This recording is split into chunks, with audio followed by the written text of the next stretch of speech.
I guess I would think of something like The Grapes of Wrath, which is one of my favorite novels. It's asking us to reflect, but it's really asking us to look at this thing and see it as it is. And science fiction asks us to see what we're not looking at to begin with. So I think that that distinction is a wonderful entry point to get teens in particular who are really starting to flex those critical thinking muscles, thinking about their world and the possibilities.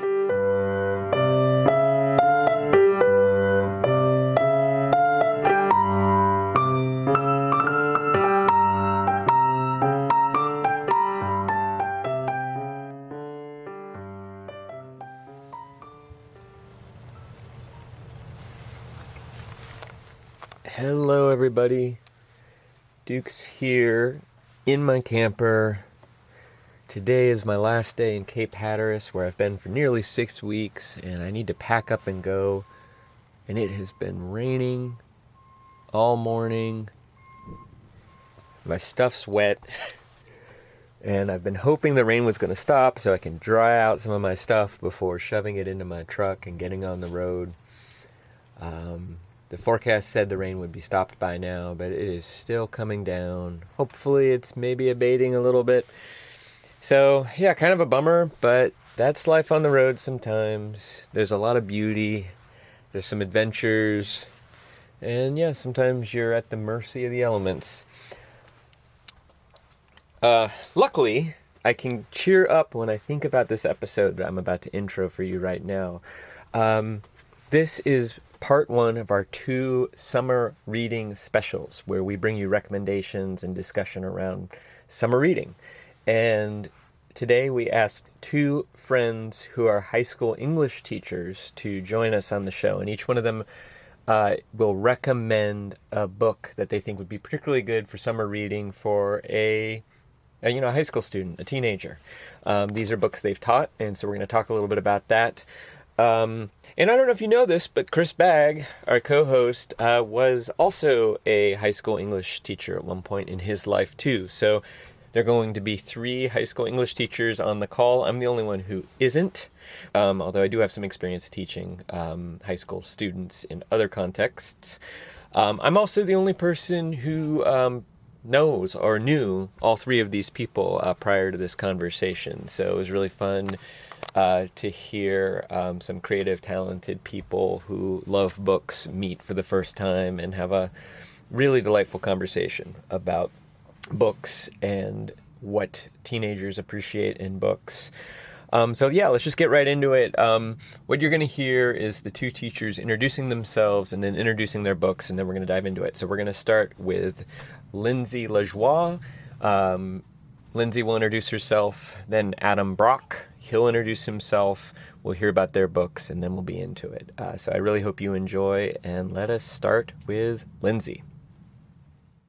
All right. So I was a secondary English teacher for about 10 years outside of Portland, Oregon, and also on the East Coast in North Carolina. And I recently have stepped back from my career in order to be a stay-at-home mom, but also reader. So now I'm reading more than I ever did. And it turns out you just, have to quit your job and then you can read all the books you ever want. So who knew? So that's what I'm up to these days. That sounds awesome. What about you, Adam? Sounds good. Still have a job. Try to read when I can. My name's Adam Brock. I'm a secondary English teacher, high school English teacher in Los Angeles. I teach at a school called Marshall High, and beautiful old Gothic building in Los Feliz in Los Angeles. And yeah, before that, I was a musician. I still am a bit of a musician, but I don't do it as much as I'd like. I'm the only one who knows everybody on the call, and so for the Chris and Lindsay and I were chatting before you got here, Adam. So just also in kind of an earlier phase of my life, when I was in Charlottesville, Virginia, sort of in my first radio job, Adam was around post-college, local sort of raconteur, bartender, musician, and always in like 2 or 3 bands, and those were always the best bands. I think everybody would agree. Well, one of them was yours for a while, so like that's for like a night, but that was a great night. It was a great night. It was great. So everybody here is super creative, and I'm really excited to bring all of you together. And what we asked both of you to prepare was a reading recommendation, and I feel like this could go to other secondary teachers, or it could also go to parents of kids who are roughly in that age group, because this is part of our summer reading series. So, Lindsay, what are you recommending? Okay, so I went with Kazuo Ishiguro's Never Let Me Go. Great. And Adam, what are you recommending? I'm recommending Ursula Le Guin's A Wizard of Earthsea, the first Earthsea book. And so let's start with Never Let Me Go, which I am also, by the way, reading right now. And I'm about halfway through. And Lindsay, I would love it if you gave us something of a summary or recap, although I'm realizing with this particular book, it's kind of a mystery book. The premise of the book in and of itself is partly a mystery. So I'm wondering if you can give us enough of a recap that somebody who hasn't read it could get an idea of it without kind of giving away, the major premise that we learn roughly halfway through the book. Yeah, well, I've taught this book and I'm so excited because I know that Adam, you just did, and I literally finished this week, so I can't wait to hear awesome. all of your students. It was But great. I would never reveal to the kids like what this book, the real what it's about. So I would just say, oh, it's about some kids at boarding school. That's it. Like, oh, okay, that sounds boring. I'm like, it sure is. Why don't you just start it and read it? But yeah, so that's what I would sum up. It's a first person narration of a woman who is an adult and she is what's called a carer. And then I would say you'll find out what that is once you start reading. And she's thinking back about her childhood friends and the experiences that they had. And then I kind of put the period right there because it's a book you really don't want to give away. And that's why I thought it was such a good one for summer reading, because I hate kids who spoil books. They're the worst. And at least if you have summer to scatter them to the winds, I mean, they're connected by social media, but they're not as connected as, people would have you believe it. They have the opportunity to experience it on their own because it has that dawning, eerie dread from page one. And you really just want to let kids get into it and figure it out. And I really enjoyed it as they were reading and coming in and just growing increasingly unsettled. This book is really creepy. Like, it sure is. I don't know. It sure is. I'm not going to be spoiling A Separate Piece for anyone here, right? We've all read A Separate Piece. Another book I've taught in the past, which starts the same way that Lindsay's hook for Never Let Me Go started. With here's some kids at boarding school. When I read that in 8th grade, I opened up my school provided copy of A Separate Piece, and sitting there on the title page was a handwritten inscription that says, "Finney dies." And so, Lindsay, that student, it was like triggering you like 30 years ago at this point, just being like, I'm gonna get that Lindsay LeJoie. I'm gonna get her. Yeah, this is the worst infraction. Spoilers get sent out of the room. Like, don't. I just like how 20th century that spoiler is. It like makes me think about spoilers in caveman era, where it's like the bison gets speared. Like it's bad. I guess, Lindsay, one question, I think you did a really great job. The book does have this creeping sense of horror, but my observation is it's kind of slow. It's not one of our recent examples was Neil Stephenson's Snow Crash, where you're sort of hooked by the first sentence and you're like, oh man, I'm being thrown into this wild world, which is maybe something that I would have expected you would have wanted from an assignment to, particularly, we have this idea that kids these days don't pay attention to anything. So I'm just wondering, why did you choose a book? It's a little bit of a hard start. It doesn't. Well, I have to put on my adult hat for a second and almost kind of pause and say, okay, so listen, it's not his best. We know it's not his best. And I want to say that before I go on to why I think it's great for this sort of assignment, because it just appeals to teens. And the way I'm about to pitch this book is going to make people not want to read this book. So I almost want to say, don't listen to me, unless you're 18 and younger, forget what I'm about to say. But you have a first person narration, female, And she's looking back on her events as a teenager in dystopia society. I mean, that's every other book teens are picking up these days, ever since dystopic fiction has really exploded in a big commercial way. So it's a softball pitch for kids because it speaks to them in that way. And kids love a mystery. Hmm. And when you promise them that there is going to be the fulfillment of answers and there's something going on, usually that rope is enough to pull them through. And the book is pretty slim. It's easy reading. I don't find the Lexile particularly difficult. So even though it is slower, it's not intimidating. You pick it up and that's a nice slim paperback. You know, a kid feels like they're not being tortured on summer vacation. It's not David Copperfield, which I love. But you know, it's not that brick that they dread. Do you remember that feeling you go to the bookstore when you get your summer reading list and you'd walk up and be like, what has been assigned to me? And you pick up the monster bullshit book that was like 2 inches thick. And you knew you weren't going to read it, but your parents made you buy it. Like, it's not that book. So that's my first push, is that it's really appealing for kids of that age, but also it appeals to my style teaching, where I really want it to be a student-centered discussion, and it asks big questions. And what I really love about it is that it allows you to start with easy, immediate questions related to the plot. So I don't know, are we allowed to do spoilers on this? We're sort of trying to avoid the spoiling the premise of this particular. I mean, if it's I can do it. If you can do it. I mean, I think one of the things we could say is that these kids are being prepared for a future, and we increasingly get the sense that that future is disturbing. Yeah, okay. Nice job, Jesse. So with that in mind, we can start with that premise and ask kids like, well, how do you feel about what's happening in this situation? And then you can just scale it out so much bigger. And what I really like to do is push the kids to not be in the position of our main characters, but put yourself in the position of the society on the other side. How much are you willing to let other people suffer if it improves the quality of your life? And that's what I love about science fiction. You know, it asks us these questions, and with teenagers in particular, it gives them something immediate and understandable that they can latch onto. You know, especially if you have older kids and you can hit them with harder hitting questions, you know, like, how would you feel if you could give your grandmother 10 more years in your life? Would you do it?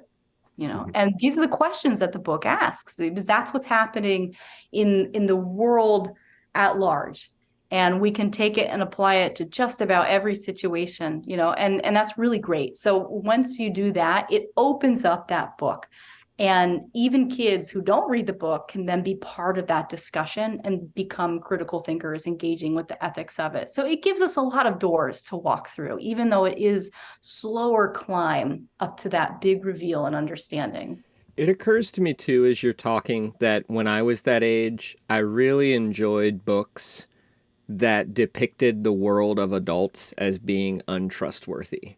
I was being assigned a book by my teacher that sort of suggested that maybe I shouldn't trust my teachers.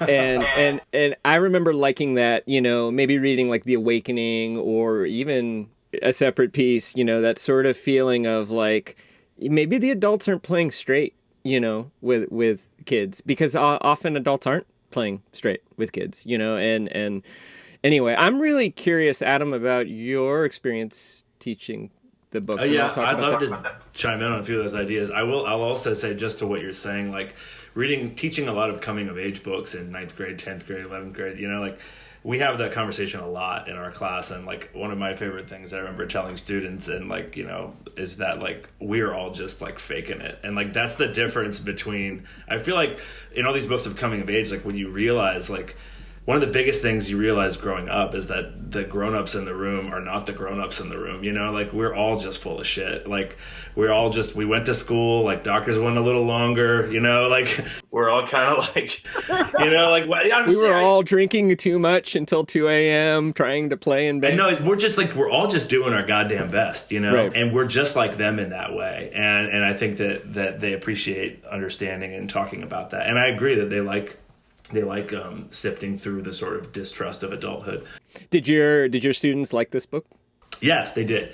And I will say, and I agree with what Lindsay said, and what I'll add to that is that something one of my students came in one day was, she came in one day saying like, well, first of all, I'll just say like this book is fire, Mr. Brock. This book is fire, and basically this book is fire because it's basically straight gossip, and that's what she said. This is straight gossip, and she's speaking to something that I think, and maybe Lindsay can chime in with this, but like one of the things my students liked is that yes, they're being blank. I'll leave out for the spoilers, but they're being prepared for this, whatever disturbing future, as you mentioned. But beyond that, they are teenagers stabbing each other in the back in social circles, and my students ate that shit up.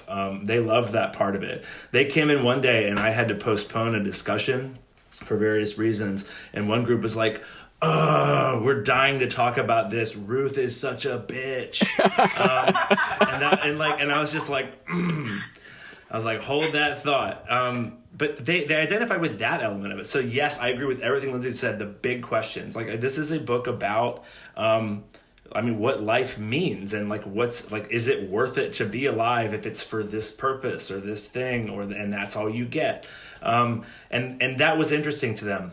And I agree with Lindsay that some of the people who didn't read all the book, but instead just read the Spark Notes and got through it, which, let's be honest, students do that. A third of the kids in the room do that, maybe half.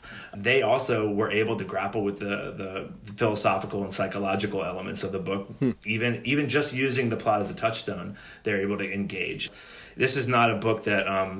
it's not like a Great Gatsby where you're teaching the book at a sentence level where it's like, let's look at the style, the imagery, this. It's a book about big ideas and storytelling. And so I don't teach it the same way. And I'm sure Lindsay didn't either. We just found a different way to teach this book. But yeah, the kids, they did like it. They liked it quite a bit. I find that it's the book that if the kids didn't read it, it creates in them that feeling that they missed out, and they're more likely to read the next book.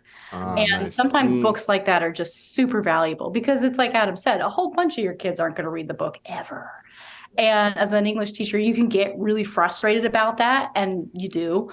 But at the same time, you still have to have that entryway open of how are we going to get those kids learning and engaged with us regardless. And so it's just a phenomenal book for that purpose. And then once the mystery reveals and they find out that the book was about that, now they're like, oh, well, I would have read it if I'd known. Oh, too bad, it's too bad. Yeah. So I've got a question for you guys both, seeing that you both taught it. I used to teach high school English. The thing that I always valued about teaching books like this is that you got this wild perspective from kids that you just would never have thought of yourself. Can you think of question or a statement or an opinion about Never Let Me Go that one of your students had that just really surprised you or made you think about the book differently? That is a good question. I had one young woman, it's the only thing that's kind of immediately popping out to me. She said, I wish they never revealed what was going on. I wish I didn't know. And I thought that was so, her perspective was she had said she felt sick when she understood. And I thought, I can be like kind of, let's really get to it. Let me shove this book in your face. But I'm kind of that's the point. Yeah. You're supposed to, because you have to know. And I know Adam's choosing Earthsea. I'm glad it's spoiler free, Adam, because I'm reading that in September. I've had the anthology sitting on my bookshelf for so long. So don't spoil Earthsea for me. But one of the things I like to teach prior to Never Let Me Go as a great scaffolding text is Le Guin's Those Who Walk Away from Omelas. Yeah, where you can have a perfect world, but you have to know what it's built on. And do the people in that society in Never Let Me Go know what this world is built on? And the answer is yes. And they still choose it and they live with it and they're perfectly content with it. And we make those same choices ourselves in a whole variety of ways. And I mean, that's the heart of science fiction, right? I can't remember the quote, but I think it was Atwood who said that really good science fiction just takes kind of one thing in our world and turns that dial up to 10. It might be Le Guin even. Yeah, was it? It could, maybe it was Atwood, but Le Guin has an essay kind of like that, where she has a kind of in defense of science fiction essay that makes a similar point. I have one too. I just thought I wanted to what Bag said, which is that when we finish the book, I like to read the last chapter aloud always when we finish books. It's just kind of a tick of mine. And we did that, and in like a couple of periods, like there was this like sort of reverential sort of like silence and this breath, which I eat up every time, and I love. But then in this one period, I had a girl just, in fact, it might have been the same one who said Ruth is a bitch, who was just like, who at the very end in this like little moment of silence, she was just like, well, that sucks. She goes, that was the worst ending. And I was like, okay. And I had to like sort of take a breath, and I was trying to figure out, and then we had to talk about it, and I was like, why was that unsatisfying to you? And of course I don't want to give anything away, but it's like, if you finish the book, it does like end in this like place of like rich symbolism, you know what I mean? And I think that what the student wanted from having this conversation was like, she was mad that there wasn't more of a sort of like call to action kind of a vibe at the end. Like she wanted like vengeance for the characters. She wanted, and like to me, like I'm very moved by this sort of like, I don't know, like deep sadness that wells up in the last chapter of the book. And I think some students feel that, and others are just like, we have to fix this, you know, like why can't these people fix this world that they're in? And I thought that was really kind of sweet, you know, and kind of awesome in a way. At first I was like mad that she didn't like vibe with the poetry of the ending, you know? No, I think but I mean, I don't know the ending, but to me that feels like a perfectly valid response to a frustrating ending. I mean, if she wants revenge, she should read the 5th season, which is what Bag and I are reading right now. I want to know how this particular student reacted to the lottery. We did. I'm pretty sure we read the lottery. So did she like throw the book down and storm out of the room? I don't recall, but do you ever watch the made for the Educational Society of America like 30-minute video film version of the lottery? That sounds very painful. It's God. And the only fun thing is that one of the characters who has like one line, because all the characters have like one line, is a very young Ed Begley Jr. It's great. I was like watching it, I was like, that's Ed Begley Jr. Pretty sure that's Ed Begley Jr. That's amazing. Who is probably like riding by your house right now on his bike. Probably. He rides around Los Angeles on his bike apparently everywhere.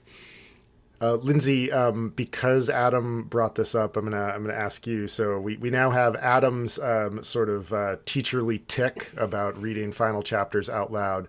Do you have something similar? Do you have a thing that was like the price of admission for your students, like that you do every year, no matter what? Oh, geez. This is so corny. I do like all the same time jokes that you'd make every year. And my big thing that I always taught, where I really shined, was Shakespeare. I just live and breathe Shakespeare. And so I have those plays like memorized start to finish. Thumbs up for Shakespeare. Shakespeare's getting some thumbs up on the Zoom. I can turn death into the funniest comedy. I also like Shakespeare. I teach a class, Lindsay. I like lobbied my school to let me teach a Shakespeare elective, and I do it. We have found each other. So I guess with that, you know, just having all the right timings and all the right jokes. But I guess though the price of admission is you have to be very kind to my very terrible drawings. So I go to the board and I'd be making the students take notes. I make them hand take notes, and they hate it, and it's going to happen, and deal with it. And then every so often I would throw in intentionally hilariously bad drawings, and I'd turn around in dead seriousness and say, this is on the test. And I'd see them immediately start copying down my shitty drawings. The way I did it, like when I did Life of Pi, doing the worst lifeboat you've ever seen, some sort of fucked up tiger eating zebra. I'm sorry, I don't know if I could curse. Oh, you can curse. It's fine. Curse away. And then telling them, you need to copy this down. So yeah, I think that was my tick. Yeah, you gotta love fucking with kids a little bit. It's kind of where I get a lot of my rapport built, you know, like with that stuff. Like one kid today, we had to take some standardized test, and they all know what I think of it, you know. And one kid looks over and is like, "Mr. Brock, is this graded?" And I was like, "Yours is," you know. And I think eventually he got it, but for a second he like shit his pants, you know. I think we should move on to Wizard of Earthsea, just to make sure we stay on schedule. Adam, do you want to give us a quick recap, sans spoilers? Right. Yeah, and so my pitch in general for this too is like this is it's Ursula Le Guin, who, by the way, I'm also throw that out there. I'm currently reading The Lathe of Heaven because I have students reading it for another project, and it's like I could have talked about this. This is great too. And The Left-Handed Darkness is probably what I will describe as my favorite book. If you ask me my favorite book, that's usually my go-to answer. Great, love that book. I've taught that in the past too. A little more challenging. So this is a book I've taught in ninth grade, and I think that it's definitely less challenging than some of Le Guin's speculative fiction and sci-fi.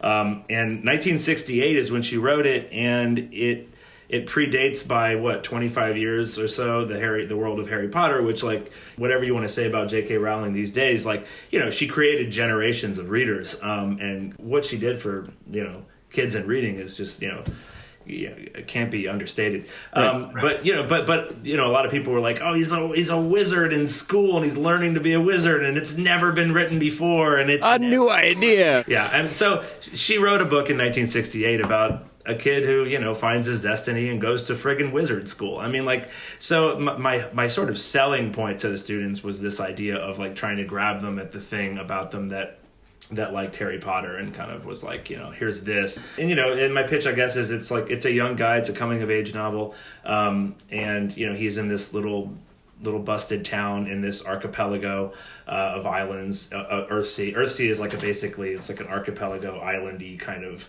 vibe. And one of the interesting things Le Guin sort of did was take the high fantasy, Norway Tolkien model of mythology and flip the race stuff around. So he's the they're the dark-skinned people, and the light-skinned people are the marauding Viking-esque people, which I feel like is kind of legit. And they're the historically threat. Accurate.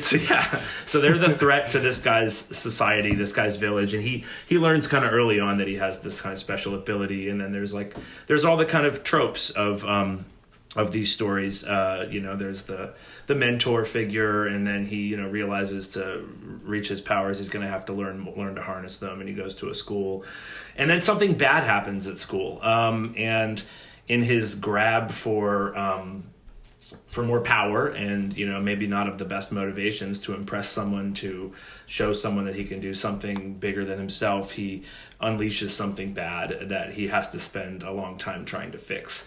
And so it's a growing up book, it's a coming of age novel, but it's set in this fantasy world, and it's about magic and realizing who you are and what your purpose is, and finding out who your friends are, and it's all that great stuff. And why I like to teach it is because Le Guin is brilliant, and there's just so much teachable stuff in this book. And I teach a lot about motif and symbolism and things like that, and it's really rich with all those things. And some of the most interesting, and there's big philosophical stuff happening in this book too. I always love when every time you read a new fantasy book, you want to know how does this author deal with magic, right? Where does their magic come from? How are they going to do it? Because it's the same tropes, and it's each one is what's their hot take on magic? Well, Le Guin's, I think, is fabulous for teaching a literature class because magic is language in this book, and that's incredible. And it's been rooted in language in the other stuff, but it really is language. To speak magic, you have to know the true words for things, the true names for things in this book. So magic is intricately linked with language, and language is intricately linked with identity. So it's basically it's a book for teenagers trying to figure out who they are. And then beyond that, the other cool thing that I like is that the way she deals with magic is that it's this Taoist kind of approach where everything has to be connected. So if you do something over here and you make the wind go this way, something's going to get fucked up over there. And so there's a great responsibility in learning how to do this stuff. We can't just do it willy-nilly, or we're going to screw the world. There are probably a lot of themes, but the three themes I just picked up on, and one is whether, we're using the metaphor of magic, but language as power, and language, the relationship between language and identity as a very, very powerful theme. The question of doing something in one place that's going to have unlooked for consequences in another place, which is very much a part of our reality as well, also very much a part of Never Let Me Go. And then also the observation that the protagonists are people of color, are dark-skinned, and the antagonists are light-skinned. Do you find that your students notice those themes on their own, or do you find that you need to help them with that? That's a good question. I mean, I think I tend to help them with it, whether or not I've given them a chance to fully find those things. I can't recall. It's been a couple of years, but I will definitely seed discussion questions with ideas like that. It might just be, finding a passage and then being like, what is this pointing us to? And I think that a lot of astute students will find those things on their own. And it's true. It's like, it does make you think about, just that one simple detail of what she's doing with race kind of makes you kind of do a little survey of our own history and sort of think about, like, how does this recast what we've learned about colonization and colonialism and all that stuff. And they're astute. They catch that stuff. Also, in like 1968, I don't think you had a lot of white writers writing with dark-skinned protagonists. Like, that was, it's probably more common now, but that was very, very unusual. And I think it's also very unusual in like science fiction and fantasy at that point. And I'm no expert, but apparently, like, a lot of Ursula Le Guin's great ideas about anthropology are because her dad is a famous anthropologist from California. And, like, I've mentioned her, and being in California, it's interesting. The people around here know about her way more than I ever knew about her. Because I think her dad was pretty famous in some university out here, like a major head of an anthropology department. Alfred Kroeber. Is that, do you know about this guy? I don't really know much. Yeah, I mean, I was an anthropology major. Yeah, he was like one of the major American anthropologists, a disciple of Franz Boas. Her mother also wrote the book Ishi, which was a kind of like microethnography of this man who was the last of his people, who was like living in a museum in California. Theodora Kroeber, I think, was her name, and she has one book. So Alfred Kroeber, I think, was the really famous American anthropologist, and gosh, it's been a long time, but like I definitely feel like anthropology is all over Le Guin's books, and she's thinking about how cultures interact together and how they're structured and kind of cultural encounter and like the power of language too, which was a sort of new form. Have you guys seen the terrible Studio Ghibli adaptation of The Wizard of Earthsea? Called Tales of Earthsea, right? And I think that it's a bunch of crap. Like, you know what I'm saying? It's like like different storylines thrown together. Oh no, I'm so sad to hear that. It's bad. It's so bad. And you don't want it to be because it's Ghibli, right? But right, totally. Did Miyazaki direct it or somebody else in the studio? That's a great question. I want to say that he directed it, but I'm not sure. I don't want to slander his name, so I don't know. I love that we're talking about magic because that's something that Jesse and I were sort of like in a recent recording.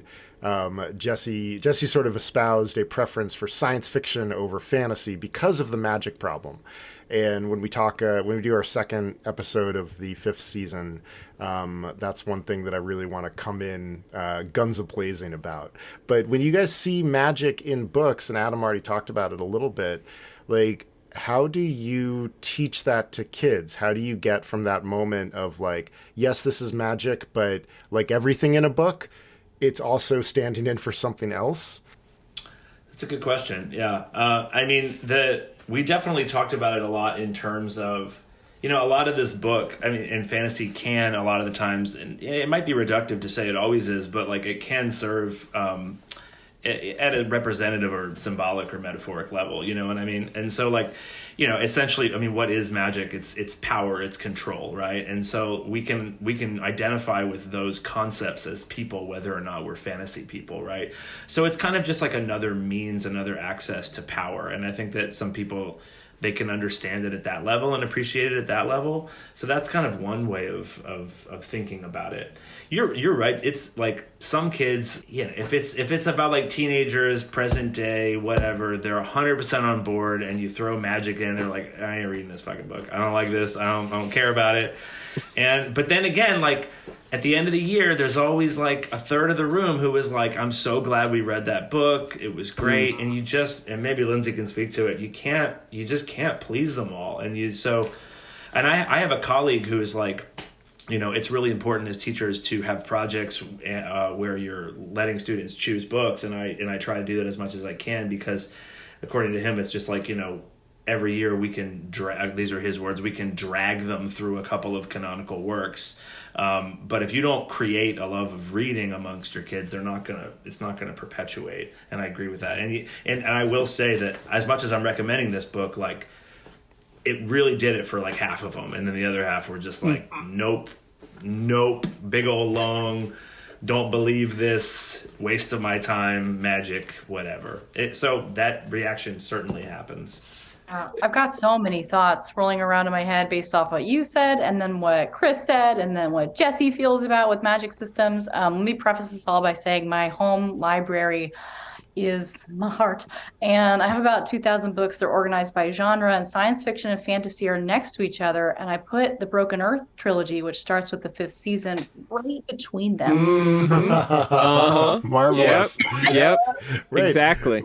Is it science fiction? And now that takes me back to what Adam was just saying. And then I promise I'll come back to Chris's question, which is, I would have been one of those kids who was like, there's magic in this? No. I mean, I was the holdout who didn't read Harry Potter until 9th grade. And you got to remember, that was coming out when I was in elementary school. So I was like poo-pooing it, magic, blah, blah, blah, right? Because, everyone goes through their phase where they're just a bitch. But anyways, happily, I'd like to thank you. An anti-magic bitch. Yeah.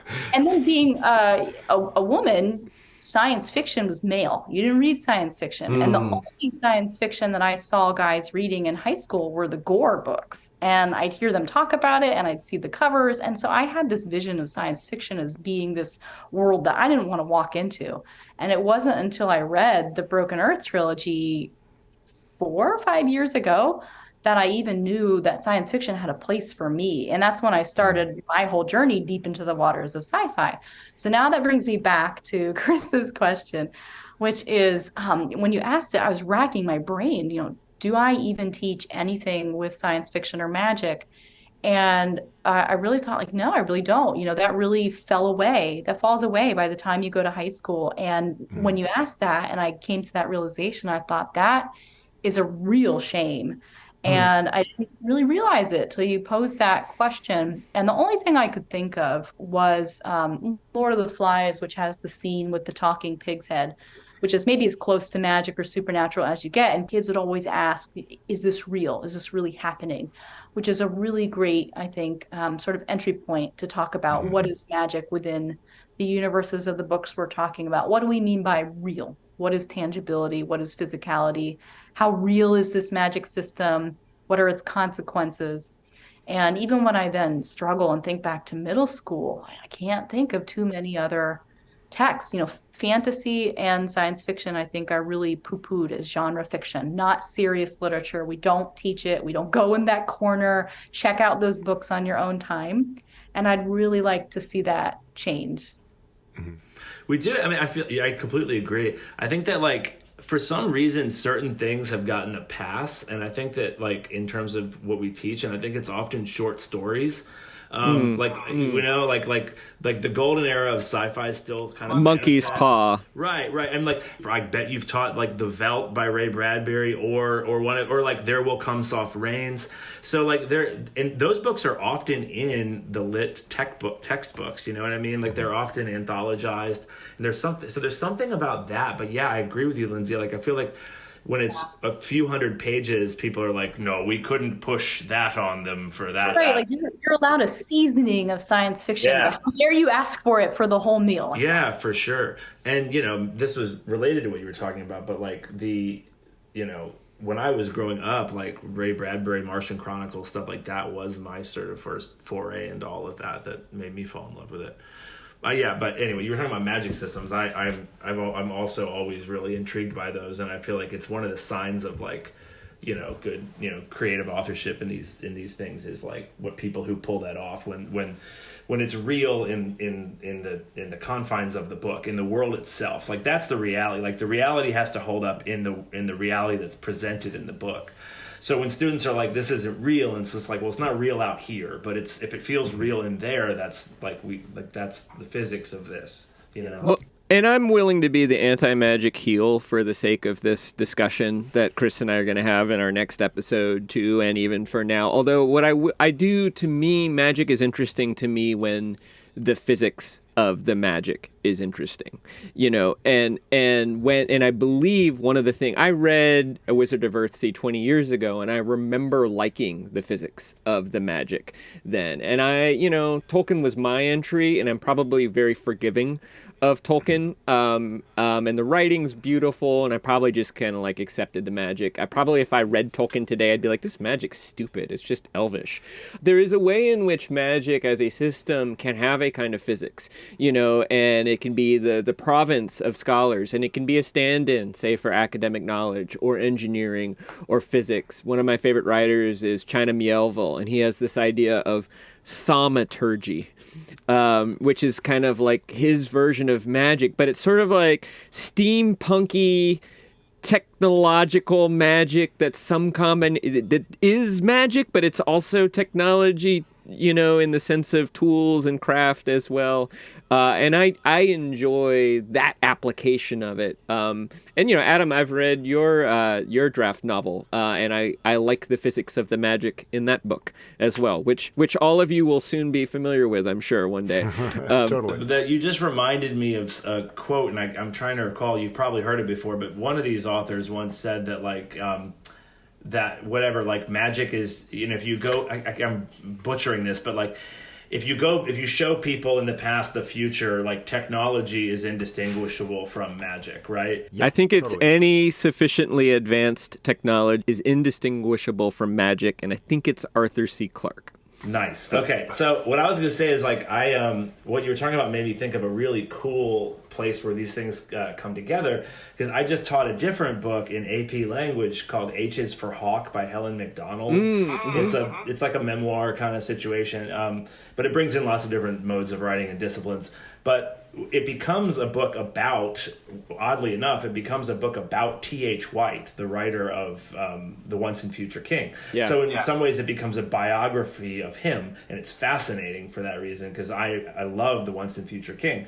And anyway, what I thought was cool about that is that, if y'all are familiar, you might be familiar with it, but what he did with Merlin in that book, to make him his own, and basically to kind of provide if you want to, a sort of logic to his magic, is to make him live backwards in time. So essentially his magic is the technology of the future because he's living backwards in time, which I just thought was a brilliant sort of way of doing it. And the idea that he was like in a cave for all of time actually goes back to the scriptures, as you were, of Mort d'Arthur, Chrétien de Troyes, any of that stuff.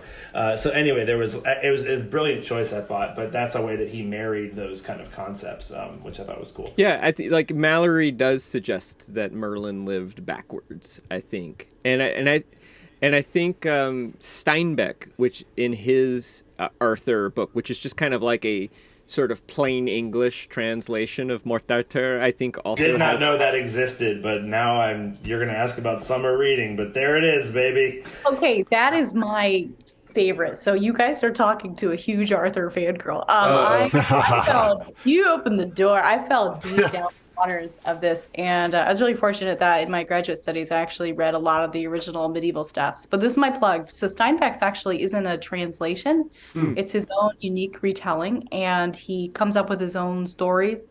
He never finished it, and he gets right to Lancelot's moral fall. Do we spoil King Arthur? I think it's okay. It gets to the point. Lancelot has a disturbing future, as we said about. The cave paintings point to the. Lancelot makes some choices with a This is about lady. to spoil the Gospel of Lady, Matthew. I think her name rhymes with Genevieve. I don't know, but he does that, and he walks away from it, and the text becomes just it's more despairing than T.H. White's work, which I love, and Yeah. it's so solemn that Steinbeck kind of abandons the text and walks away from it, and then he dies before he ever returns to it. So if you get a chance, it starts off the most wonderful, lighthearted, comedic. I mean, Steinbeck at his funniest, and it just transforms in 200 pages into something that is sublime. What is it called? sounds awesome. How do I find it? Oh, I think it's called the But- Acts of King Arthur and His Knights. It's somewhat of a cumbersome title. Did anyone read Lev Grossman's The Magicians series? I pitched it to Jesse as one of our draft series was going to be just called Magical Kids. And, I enjoyed that trilogy, and I could be wrong, but I think it's him that I was looking to see if that guy's up to anything, and I think that's the world he's doing. I think he's doing an Arthur thing for his next. Yeah, The Magicians is like I have not read Harry Potter. It has not, like, I missed it. I'm actually reading the first book now aloud, which is really fun. Yeah, I mean, The Magicians is sort of like what I kind of hoped Harry Potter would be like. And it's because it's, I mean, I think, to get back to the question about magic, like, I mean, it's so funny, like, the magic in Tolkien, there's not much magic, actually. Like, the rings, they don't do shit. like, it's one of the, I mean, the thing about the magic in Tolkien is it's so clearly, like, I mean, it's so Gandalf clearly uses a sword, for God's sake. Subtle, and, like, subtle magic, y'all. It's like, what does Glamdring even do? He fights just the says that Balrog it's with his magic. sword. Yeah, it doesn't help. But I mean, it's so, I mean, like, It has it's an elvish name, though. yeah, I mean, it's like so clearly a metaphor for like power that can go astray, and that's sort of the Tolkien magic thing. It's just kind of like sitting there right on top of everything else.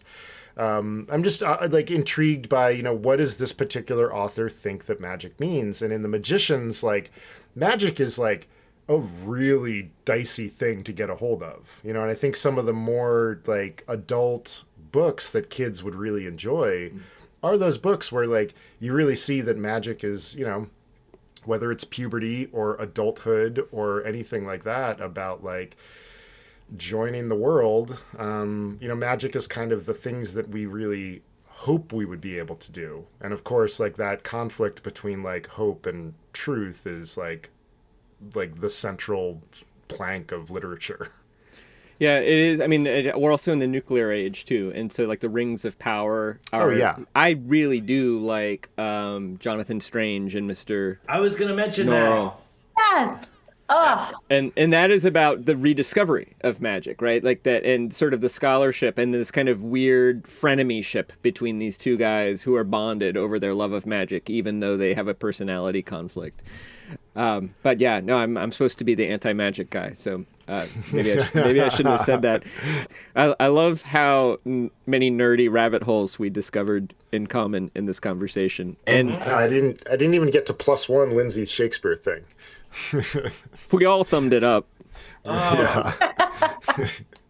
Tomorrow and tomorrow. Oh, I'm reading that right now. I'm reading Tomorrow and Tomorrow and Tomorrow. It's And really also, good. oh yeah, that was a great one. And everybody's great with supernatural in Shakespeare. You know what I mean? Like, know, right, but yeah. not in anything else. There's a question that Jesse wrote that I think is a really good one. That do you guys think that sci-fi or speculative fiction engages teenagers differently? Differently Than books about this sort of recognizable now time and place. I was just going to spit out then The Grapes of Wrath. I don't know. Yeah. Which is great, and kids should be engaged by it. Naturalistic books that, I mean, Grapes of Wrath would be, at this point, sort of a historic novel, even though it was contemporaneous, but, sort of naturalistic books about the world that is familiar to them. Yeah, I definitely think so. I mean, science fiction and speculative fiction, are they the same thing? I mean, Margaret Atwood feels that they're not, so I don't know. Who am I to argue? But it asks what if, and I just don't think that there's an easier question to ask a teenager to get them interested in reading something than what if. And I guess if you threw out strange and oral, so this is why now I'm thinking of the Napoleonic Wars. What if it's the Napoleonic Wars, but there's dragons? Yeah. Tamerlane, right? What if? And I was about to spoil Never Let Me Go. So I just buried myself in. But I think at their core, that's what they ask. And when they ask us that, it allows us to re-engage with our world, see it through a new lens or a new perspective in a way that we don't normally. I guess I would think of, do we call it high literature, an upper middle brow, something like The Grapes of Wrath, which is one of my favorite novels. It's asking us to reflect, but it's really asking us to look at this thing and see it as it is. And science fiction asks us to see what we're not looking at to begin with. Very well put. Yeah. Yeah, so I think that distinction is a wonderful entry point to get teens in particular who are really starting to flex those critical thinking muscles, thinking about their world and the possibilities. That was an awesome answer. It was a great. Adam, do you have anything to add to that? No, it just made me think. For some weird reason, my mind also just went. I just wanted to throw out that I recently taught another fun little short story that is worth throwing out there, which is Bloodchild by Octavia Butler, because someone mentioned. Wow, you taught that to high schoolers. Yeah, it was cool. Wow, that's job security. Do y'all know? I mean, Lindsay clearly knows that story. Do you guys know that one? I don't know that story. We just read for this podcast Parable of the Sower, and I believe that was both of our first introductions to Octavia. Yeah, which is pretty brutal. I mean, it's like, dystopia. But I have colleagues who've taught that, which is, I think, worse than Bloodchild. I mean, Bloodchild is, it's cool. I mean, it's kind of like alien vibes, but it's like, I guess it's all those sort of philosophical things, and it asks really great questions. And the reason I bring it up is because, I mean, it's basically about these, these Terrans, this colony of people, and they're let's say, like, working in close relation with the people there who are hosting them at this planet. Let's just say the word host has a double meaning. They're hosting us and we're hosting them, if you know what I mean. It's wild. But the cool thing is as a teaching document, there's an article that I had access to. I don't know where I found it, but after we finished reading the 20-page or so short story, we had some questions and discussions. But then there's a thing with Octavia Butler, and it was like, a lot of people think this story is this or that. But really, I just wanted to write a question where I asked, what if? And that's what Lindsay was talking about. And then her what if for Bloodchild was, what if it were the men who got pregnant? They latched on to that, I think, in part because of those what if questions, but also in part because it's kind of gory and bloody and kind of gnarly and thrillery. Shall we go to trivia? So I'm going to give all of you a chance to guess. It's multiple choice. There's no prize. No Googling, please. I'm very excited about this one because it very much touches on many of the themes that we've discussed. Can I do what my students do? Maybe Lindsay will say it too, which is, how many points is this worth, mister? That's a teacher joke. 573 points. 573 points. Be credited. Okay, so I love both of these writers that you have recommended, Ursula Le Guin and Kazuo Ishiguro, who I've only started reading recently. And I was curious if they had crossed paths. And so I did a little research, and it turns out that they actually had a little bit of a spat a few years ago, obviously while Le Guin was still alive, which is a little bit sad, but also a little bit fun. And so my quiz for you is basically Le Guin in her blog had some choice, acerbic, critical words in her blog about Ishiguro. And my question for you is, what was the inciting incident? And it's multiple choice.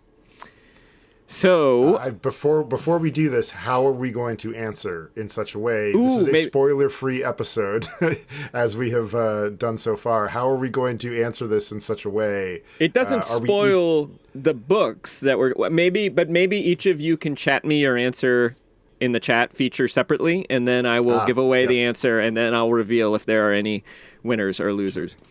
All right, so I'm setting my chat setting to just Jesse. So what was the inciting incident that pissed off Ursula Le Guin such that she had some choice acerbic words for Kazuo Ishiguro? Is it A, that Ishiguro referred to the Earthsea trilogy as young adult literature? Or was it B, Ishiguro would not acknowledge that his book, The Buried Giant, was fantasy? Or These are good choices, Dukes. Really good so far. I mean, it could be either of those. And Well, that's just two. that's just two. He Or usually does 4, which is brutal. I'm rating it into 3. I've decided 3, unless the fourth one is D. Larry Niven. That's my Right, new yes, rule. It's Larry Niven all the way down. Is he the ring? Is he Ringworld? Is He's that what you're talking Ringworld. about? He's Oh, Ringworld indeed. guy. Yeah. Ringworld, few others.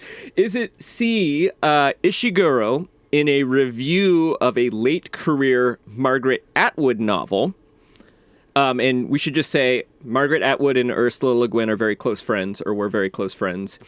So in a review of a late career Margaret Atwood novel, Ishiguro wrote that it was, quote, reminiscent, even redundant, of Atwood's earlier works, comma, but more overtly catty. I just hope you made that quote up. You know what I mean? That's what I hope. That's my hope, that you just made that quote up. So I'm not voting for C for that very reason. I'm trying to keep a poker face.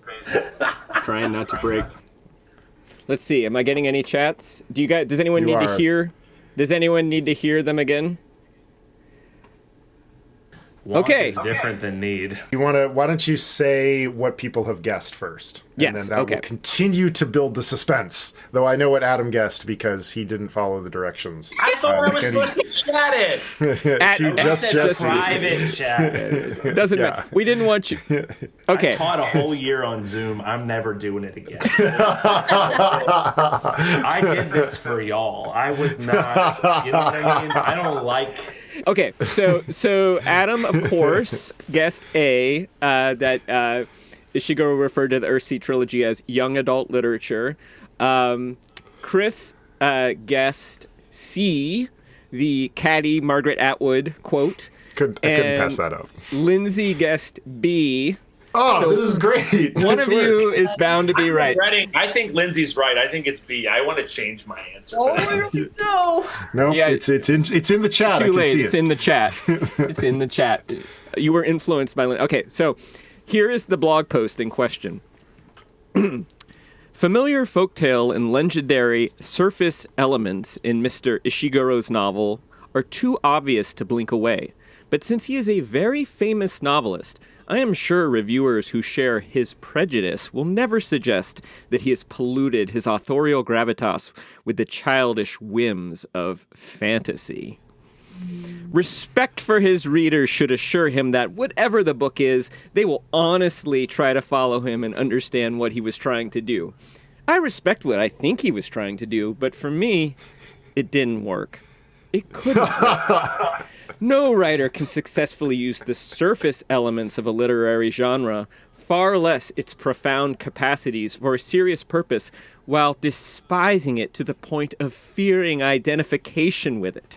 I found reading the book painful. It was like watching a man falling from a high wire while he shouts to the audience, "Are they going to say I was a tightrope walker?" I wish your audience could see your head snapping as you read this, Caddy. Like, God. It's so good. It is so This good. is- Like Ruth, Ruth from Never Let Me Go could not. No, Write not anything. That much of a bitch. Did y'all? Can we just fanboy, fangirl about Kazuo Ishiguro, because he's emerged He's as great. one of my favorite writers in the last 5 years. Me too. And I've- Master of subtext too. Oh, you yeah. know, and the and slow to- reveal of of importance, and it's brutal. I guess on the And- subject and- of sci-fi, did you guys read Clara and the Sun by him? Yes. Yeah. Yep. Loved it. Loved I read it. that. Loved I read it. that. Put that on the list. Y'all mess Yes. with that that unconsoled. Y'all mess with that the weird one. That's the one that divides people, and some people say it's the worst. Someone said it was this is the worst novel of all time. Well, and after Ursula Le Guin's trashing, how many of you are going to read The Buried Giant? I've read it. I loved it. Okay. I've read it and I wasn't a fan. It wasn't bad. It just, for me, everything that he's done just is in the shadow of the remains of the day. Sure. So, Right. Yeah. Remains of the Day. I want to go. One big. I want to go gut read punch. that review now. I want Jesse send me the link to that review because she's like channeling Jonathan Swift. I will. It's, like, you know what? absolutely I want to amazing. read Ishiguro's response, which is he starts out by saying something to the effect of like, I think she wants me.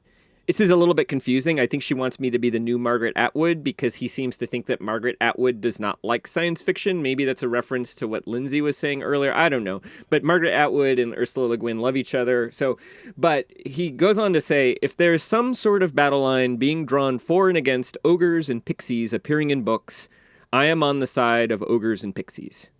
He said, I had no idea this was going to be such an issue. Everything I read about the Buried Giant, it's all, oh, he's got a dragon in this book.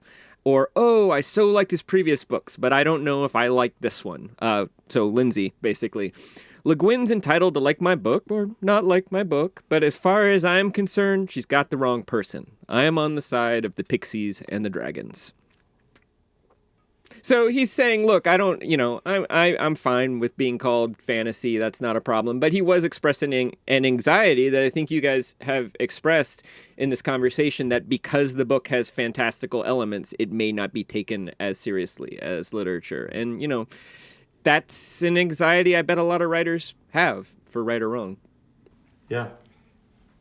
I think that a lot of like fantasy is like kind of it's showing up so much in other forms of media these days that I think that like people are jumping on board a little bit more, being more willing. Seems like. I would love to see what some of y'all's choices for like.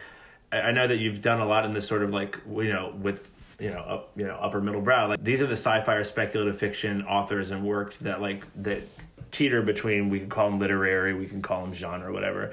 And you've been doing those, but like, what are your fantasy versions of that? Because like, there's something that, have you guys read like the Marlon James books that have come out in the past few years with the Dark Star trilogy? No. They're put out on Riverhead Books, which is like a very highly literary, publisher. And they're dense and they're literary and they're kind of incredible. And I'm just like, who are the people in that world? Like I think of Mervyn Peake. Have y'all messed with the Gormenghast books at all? Like from the 70s? No. Yeah, that's like the Charles Dickens of like fantasy in my opinion. Cool. Like it feels very Dickensian and weird. And the magic is subtle. It's poetry more than it is technology. You know what I mean? Mm-hmm. And I feel like there are people doing that kind of thing. I would love to find more of them, I think N.K. Jemisin, I think The Broken Earth, I think the 5th season really hits me more as fantasy than sci-fi. But yeah, I'm definitely in the side of the pixies and the ogres. So I definitely would like to read some more. Any of the stuff that you're mentioning, I'll throw on the list. Well, throw that the Darks trilogy, Marlon James. It's the tagline is like, this is Middle Earth in Africa. And it's basically, he's drawing from all the deep mythology of African peoples, but it's as wild and slapdash and like, there's like, it's just nuts. It's bonkers. There's shapeshifters and there's voodoo stuff. I mean, it's a wild ride. And it's really fun and weird. I wouldn't recommend it to high school kids. It's too adult, but like, it's a romp. You should check it out. I mean, I loved when I read the Earthsea trilogy 20 years ago. I remember I really liked them. I also read a lot of fantasy as a younger reader, like middle school into high school. I still think Tolkien is amazing and stands up, but that sort of high fantasy, like swords and dragons and stuff like that, I just don't read a lot of that stuff anymore. I did really like Sunshine by Robin McKinley. I mean, it's a vampire novel, so maybe kind of more like horror, but it also, I think, sort of scans as fantasy, but then it's also set in kind of a contemporary era. There are cars and things like that. Our friend Justin has been recommending Brandon Sanderson. He's probably what you won't. He's like that. He's Swords and Kings. You know what I mean? Yeah, Like it's that whole thing. Which I agree. I don't read as much of that as I used to either. I don't know.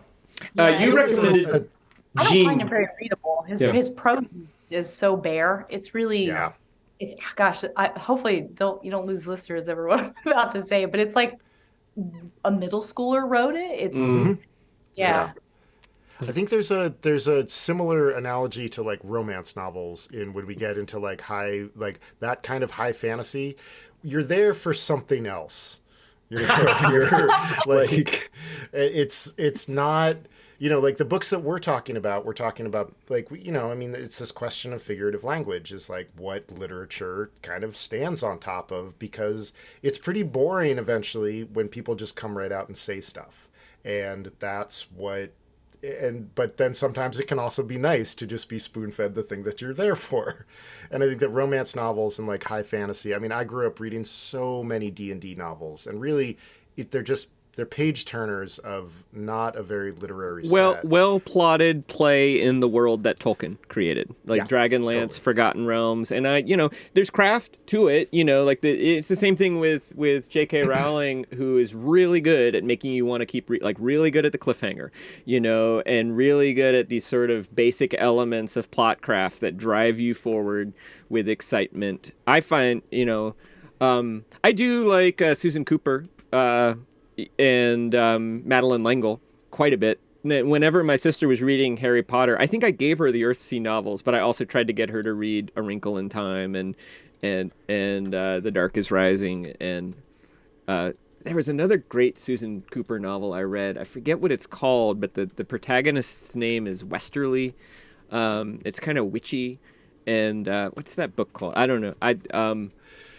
We should wrap up. Can I just very quickly just like ask and maybe guess what Weekend at Ripley's was? Because I feel like it's Weekend at Bernie's with Ripley. And I mean, what are we doing with this? Well, you texted me that you had a dream and you had listened to our Talented Mr. Ripley episode. I think Lindsay's listened to that as well. And sometime around then you texted me and said, I had this dream called Weekend at Ripley's. And I've been wanting to I've just been wanting to have like 5 minutes of like imagining what exactly Weekend at Ripley's looks like. A, I don't remember, but B, like it is exactly what it sounds like. I mean, you know what I mean? Like it's that. It's the events of the Talented Mr. Ripley, but in the style of slapstick, like 80s Weekend at Bernie's. They have to make it look like Ripley's still alive. Yeah. I thought that Ripley kills somebody, and I'm imagining him being portrayed by Owen Wilson, and he like kills his uncle, and he has to call up Vince Vaughn or we'll put Ripley into Weekend at Bernie's. Yeah, and he's way, like, Hey, buddy, what do you, are you anywhere near Wilshire? Because I kind of just like garroted my uncle a little bit here. It's kind of a mess. We should, how'd that thing with your kid go, by the way? We should really catch up. It's Tom. Call me. I garroted my uncle. Need help cleaning up. A word that I've never known how to pronounce, only seen it in like tawdry crime novels. Garroted. I think it's garroted and not garroted. Maybe. I don't know. I don't know. Just don't do it. It's bad. Don't do it to people. Kids, don't garrot. Don't garrot your uncle. Don't garrot your uncle. That's the lesson. Well, on that note, Upper Middlebrow is a Small Point production. Chris Bagg and Jesse Dukes are the creators and the hosts. We would like to offer a profound thank you to our guests this week, Adam Brock and Lindsay Lajoie. Music from Ben Pajak and Jesse Dukes. Design and website by me, Chris Bagg. And you can learn more about us at uppermiddlebrow.com. Thanks for listening, everybody. Thanks, everybody. Thanks, guests. Thank you. It was fun. Thank you. Let me know. Send some emails. I'd send. Whether I would love to be on your reading list for the summer. You asked in your thing like, what are y'all reading this summer? And I need help. I need something. Oh yeah. So you don't know what you're reading this summer, huh? Well, you can listen to our upcoming episodes for some recommendations from other people like you. Lindsay, what are you going to be reading this summer? I'm actually really excited. So I do little themed reading months and syllabi for myself, and For yourself. Lindsay and I are gonna be great friends. This is gonna be awesome. a couple summers ago, I did a summer of sci-fi where after I read, the Broken Earth trilogy, I was like, I have a gap in my reading knowledge and I need to do some work. So I hit all the big major players. And so now it's been a couple of years and I'm like, summer of sci-fi again, let's do it. What are you So gonna do? Tell us. yeah, I have 3 months planned and I don't have my little chart. It's back in Portland. But I'm going to kick things off with, I don't know the name of the duology, but it is Arcady Martine's An Empire Called Memory. So I really want to hit some more. So the duology, both of them back to back won the Hugo. I want to hit some contemporary. I also want to really go back to some deep classics, War of the Worlds, Gulliver's Travels, and I've got in, oh my gosh, what else? A little bit of Dr. Moreau, and then bring it forward, read Daughter of Dr. Moreau, the same author who just did Mexican Gothic. So I tried to create for myself, for every month, there's a one-to-one of classic contemporary and try to have a diversity of male, female, grabbed a non-binary author too. So some women of color and trying to really go the next step for my big summer of sci-fi read. So I'm super excited. So that's what I'm doing. I'm going right back. Share your syllabus. Two questions. First, when you get home, will you share that with us? Because we would love to publish that along with like this episode or something. Yeah. And second, we're contractually obligated at this point to mention Larry Niven, so you should. The moat, Ring World is okay, but the real classic I would say is The Moat in God's Eye. That's the great kind of anthropological masterpiece of Larry Niven, in my opinion. Excellent book. Also, Lindsay, you're on social media. If people want to hear about your reading adventures or read about your reading adventures on social media, where would they do that? Yeah, you can find me at Le Joie de Literature. So That's you? What? I've been like, who is this person who is among the 3 people who likes our posts? Oh, yeah. Oh, my God. Yeah, so I'm gonna do a little post when you guys post it, and so I'll share it on mine. I'm only a small Instagrammer at the moment. I started my little book blog on Instagram, and it's been fun. I've reached the point where I wanted to read a book, and I just asked the publisher, "Can I just have it?" And they said, "Sure." Sweet. Review copies. You've reached review copy status. We should be doing that, Bag. We should be getting review copies. But our Instagram grid looks nothing nearly as good as Lindsay's. Yeah, it's true. She's wow. Thank you so This is much. really good. Nice. But that's what I'll be doing. So I'll be using the Summer of Sci-Fi hashtag and kind of getting that going. We'll be following it for 100%. Adam, are you out there on social media these days? I just have an Instagram that I basically just like look at my kids' private preschool posts and fucking, But you can listen to the Borrowed Beams of Light corpus on Spotify or Bandcamp, I believe. That's true. Which everyone should find it. A lot of it is sort of sci-fi influenced. That has been mentioned in reviews before. There's songs that sort of sound like a tired dad passed out, like reading Gene Wolfe. Yeah, that's right. Gene Wolfe, I need to check this out. Fucking love Gene Wolfe. Thank you. Yeah, I read the Book of the New Sun. That was part of my. The Book of the New Sun was great. I loved that, and I recently got the Knight and the Wizard, and it's okay. But the Book of the New Sun I thought was really good. He was one I was going to mention when you asked about fantasy novel, and that was at your recommendation too. Did y'all read Sea of Tranquility? The new yes, station of Emily Saint John Mendel. Yeah. I did. I enjoyed that. I thought it was a good little book. Like Yeah, it was a less ambitious than Station 11, sort of a nice kind of snack of a book. And then Piranesi, did y'all do that? The new Yes. That's what I was thinking when you asked earlier about fantasy, but haven't read that. very. That also was like a great follow-up to Jonathan Strange and Mr. Monroe because it was not as ambitious at all. Yep. But I think it really worked as a nice little tight. Yeah. Pure Nasty, it was so good. I picked it up. I started reading, canceled all my plans for that day, finished it in one go, and then immediately gave the book to my husband and said, "You need to sit down and read this whole book right now." And it's short, and oh my gosh, it just gets you right from the beginning. It's excellent. It was Sounds super great. It was fun. a lot of fun, everybody. Yeah, thank you. I guys so hope we much. do it This was a again one blast. day too. Yeah, let's do this again.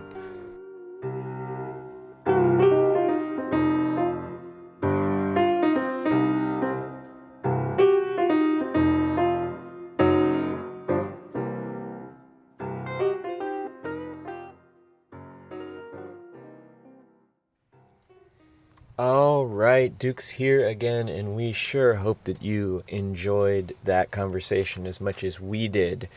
Thanks again to Lindsay Lajoie and Adam Brock.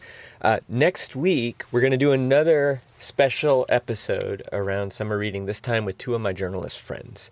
So be sure to check that out. Looking out here, it's still a little rain, but I can see the sun trying to poke its way out, kind of to the south. So maybe there's hope I'll be able to dry this stuff off before I get on the road. Anyway, thank you as always for listening, and we'll see you next time.